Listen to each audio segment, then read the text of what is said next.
games, this one can go either way. Conventional wisdom is that the game will go again Seattle's way, as the Seahawks are 7.5-point favorites. But are people underestimating the Saints with it? I think they are. I think the one thing, first of all, the Saints, this is their second time around seeing Seattle at the link. So they understand what they're getting themselves into. Secondly, when you look at the Saints and their personnel on offense, you always have to give them a puncher's chance. Drew Brees, Jimmy Graham, Darren Sproles, Marcus Colston, the list goes, Lance Moore. They have weapons, and they can hurt you. And their running game is starting to pick up. And the one positive I like about the Saints right now, they traveled last week to Philadelphia. They brought their defense along. Yeah. Rob Ryan has done a great job with this defense. If this defense shows up this week, and the Saints can utilize their personnel and find some matchups, they have a chance to That's it. Let's pick him. Go ahead, pick him. Pick him. You know you're going with the Seahawks. You know you're going with the Seahawks.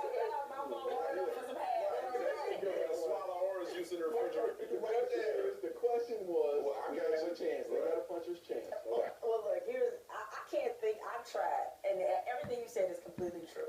But maybe it's just me. Maybe I'm overestimating the 12th man and overestimating the fact that the weather is supposed to be torrential rain and swirling wind. And all to me, those factors are a perfect combination for a Seattle win, if not a repeat of before.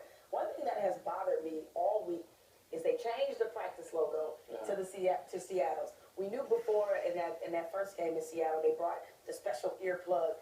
It's like not only is Seattle in their heads, but the crowd is in their heads too. So if you're doing all that and paying that much attention, doing too much, DTM it. You know what? I think Sean Payton has taken a page out of Bill Parcells' book. And the one thing Parcells used to do with us in Dallas when he came over to Dallas is that he would get under our skin the entire week. Oh, this guy's going to beat you. He would put pictures of receivers, slot receivers that I had to defend in my locker, talk to me all the time, tell other guys, send messages through other guys, tell them that, oh boy's going to So you think this is like reverse psychology? That is it. I think he likes the fact of, hey, I'm going to do all this. I want to get under your skin. I want you to think about these guys every single day so that when we go up there, there's some fire in your heart. Okay, but I'm going to make one good point here, Mike. Notice that when San Francisco went to Green Bay, saw the quarterback had no sleeves on.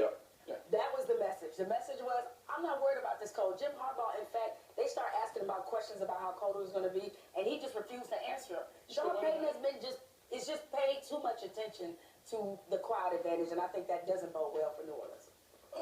This doesn't bode well for me Monday, what I'm about to say right now. I might look through I sense a videotape moment coming. I'm picking the Saints. Really? I'm picking the Saints. Against all logic, conventional wisdom, I'm picking the Saints to go on the road and shock the world. And you referenced it early on, Rob Ryan's defense, who quiet as quick as it's kept, held Marshawn Lynch beast mode to 46 yards on 16 carries in the first meeting. We saw what they did to Chip Kelly's high-octane offense in the playoffs. They're over the hump of we can't on the road. So that's out of their heads right now. Also, Arizona showed that Seattle is not invincible at home. We saw what they did when they went up to the link.